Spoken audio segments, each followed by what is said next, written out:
Welcome back once again, all of my low carb friends, and for those of you who are here for the first time, welcome. First off, before we get into our recipe, I want to say thank you very much for every one of you who have subscribed, liked, shared, and commented on my videos. I am so grateful for each one of you who have been with me through my YouTube journey, and over the weekend, I just broke 10,000 subscribers, which for me is a huge deal because when I started my YouTube channel, I really didn't think anybody other than just a few family members would subscribe. But apparently you all like my videos and I really appreciate that, and I just want to say thank you, thank you, thank you. And today we are going to have a very quick keto dessert recipe. Today I am going to show you how to make quick, simple keto brownie bars. And if you want a printable version of this recipe, you can check out my website at janet'sdeliciouslowcarbkitchen.com. You can find a printable version of this recipe and other goodies there for you. And if you're new to the channel and you want to see lots of easy, delicious, low-carb keto recipes, make sure you click that subscribe button and click the notification bell that's right next to the subscribe button. That way you can be notified every time I put out videos every Wednesday and Saturday. And if you'd like to help support the channel, make sure you scroll down in the description of the video. You'll see some affiliate links. Anytime you purchase anything using those affiliate links, a small portion of your purchase will go to me and help support the channel. So, while you do all that, let's get cooking.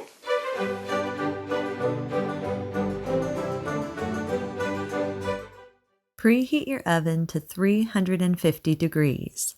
Line an 8 by 8 inch cake pan with parchment paper and allow the paper to hang over the sides just a little bit so that you can easily remove the brownie slab once it's done baking. In a large mixer bowl, combine 28 grams or around a fourth cup of coconut flour, 40 grams or around a half cup of cocoa powder, 72 grams or around 6 tablespoons of the brown sugar sweetener of your choice. I'm using brown monk fruit sweetener. You can use whatever brown sugar sweetener you want. You can also adjust this more or less depending on how sweet you want your brownies. 72 grams or around 6 tablespoons of the granulated sweetener of your choice. I'm using granulated monk fruit sweetener. You can use whatever granulated sweetener you want.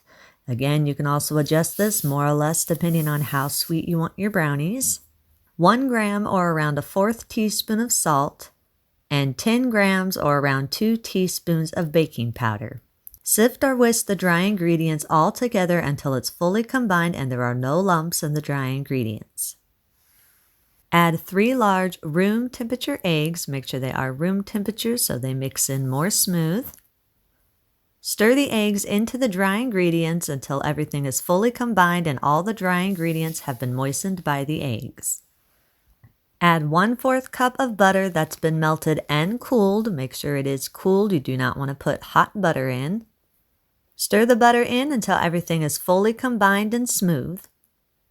Add 112 grams or around a half cup of the oil of your choice, and 9 grams or around 2 teaspoons of vanilla extract. You can adjust the vanilla extract more or less depending on how much of a little hint of vanilla you want in your brownies.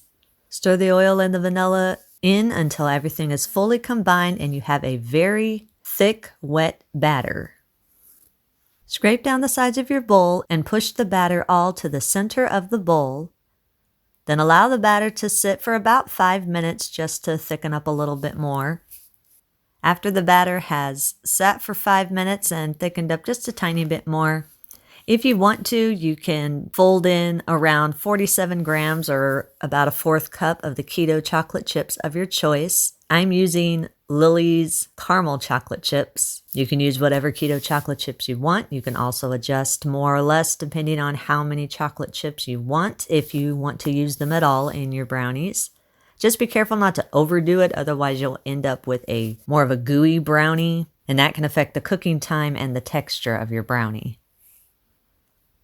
Carefully scoop the batter into your prepared cake pan and use a spatula or the back of a measuring cup and spread the batter evenly throughout the entire cake pan. Make sure it's as even as possible so that you get a good even cook throughout your brownies.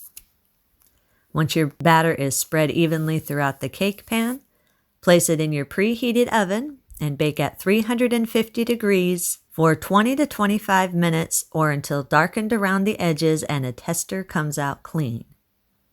Once the brownies are done baking, remove them from the oven. They will be soft, but they will firm up as they cool. So allow them to cool in the pan for at least 30 minutes or until they're firm enough to remove from the pan without falling apart.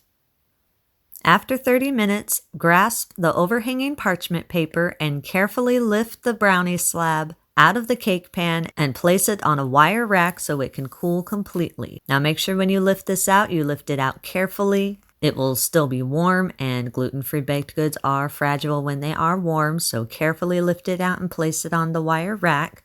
Also make sure you allow it to cool completely before you cut it into your desired squares. If you try to cut it when it's warm, you run the risk of your brownie slab falling apart on you. Once it's cooled completely, cut your desired size brownie. You can eat it immediately, or if you do have any leftovers, store them in an airtight container at room temperature for up to 1 week. Eat and enjoy. And that's our recipe of the day. I hope you enjoyed it. If you did and you want to see more videos like this, make sure you click that thumbs up like button, click that subscribe button, leave me a comment if you want to. Let me know if there's any recipes that you'd like to learn how to make, and I'll do what I can to get those out there for you. And as always, keep cooking.